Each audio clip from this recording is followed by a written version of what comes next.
চশমা পড়েছে কেন আবার? হ্যাঁ আমি জানি, আমি এর আগে ক্লিয়ার গ্লাসেস পড়েছিলাম, এবার চশমা পড়েছি বিকজ ভাইবস গুলো they too strong, I can't take them. Total technical.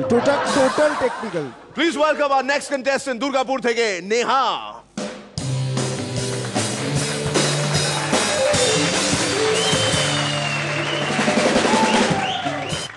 এখন অ্যাডভার্টাইজমেন্টের যুগ, আর এই অ্যাডের যুগে অ্যাডভার্টাইজমেন্ট যদি বাজে হয় তাহলে তার নাম কি হবে?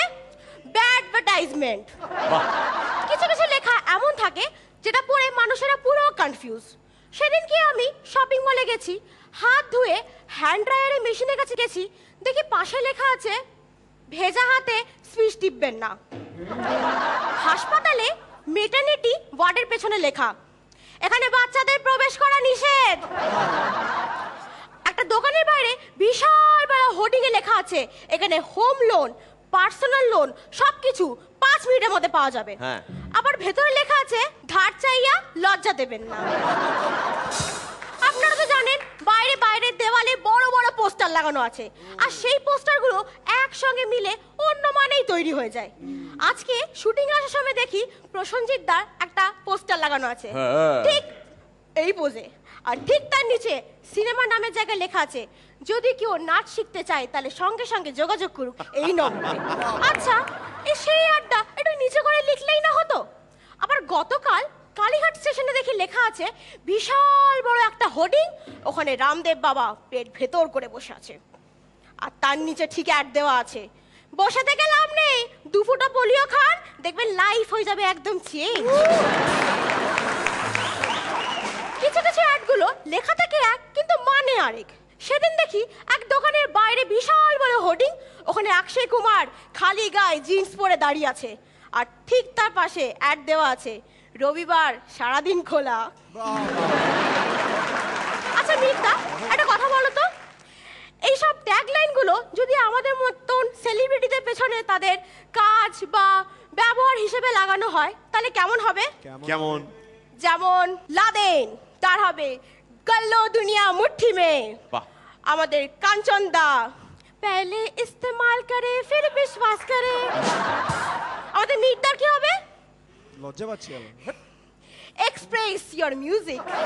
আর আমাদের চিকুদার দিমাগ কি বাত্তি জ্বালাও। আর আমাদের পরান স্যারের ইয়ে আন্দার কি বাত হ্যায়।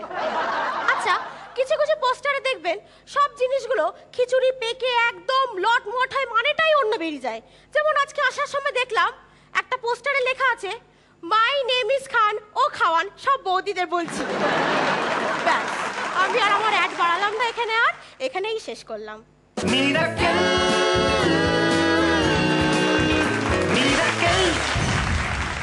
রনিদা বলো।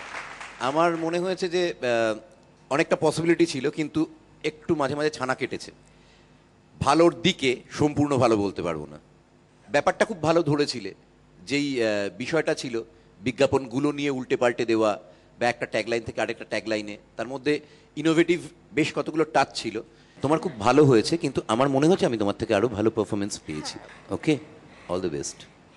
শ্রীলেখা তোমার ভালো হয়েছে, কিন্তু আমার যেটা মনে হয়েছিল যে আগের 3 জনের পারফরমেন্স, এটা যেহেতু লাস্ট রাউন্ড, এই রাউন্ডে একটা এলিমিনেশনের মানে ব্যাপার রয়েছে এবং তুমি অন দ্য লোয়ার কি বলবো ব্র্যাকেটের মধ্যে রয়েছো, লোয়ার সেগমেন্টে রয়েছো, তাদের তুলনায় হয়তো তোমার একটু কমজোরি পারফরমেন্স হয়েছে, but you have to take in the right spirit. ঠিক আছে। হ্যাঁ আমার কিন্তু ভালো লেগেছে, কিন্তু আরও ভালো হতে পারে, তো এটা তো আমাদের নিয়মের মধ্যে আছে। সুতরাং ভেঙে পড়ার একজন ক্রিয়েটিভ যে তার ভেঙে পড়ার হতাশার কোনো জায়গা নেই তার জীবনে। So keep it up. একটা নতুন স্টাইলে গেছিল আজকে, হ্যাঁ সেটা করতে গিয়ে হয়তো একটু হাঁপিয়ে গেছিলে, বাট আমার তো ভালো লেগেছিল।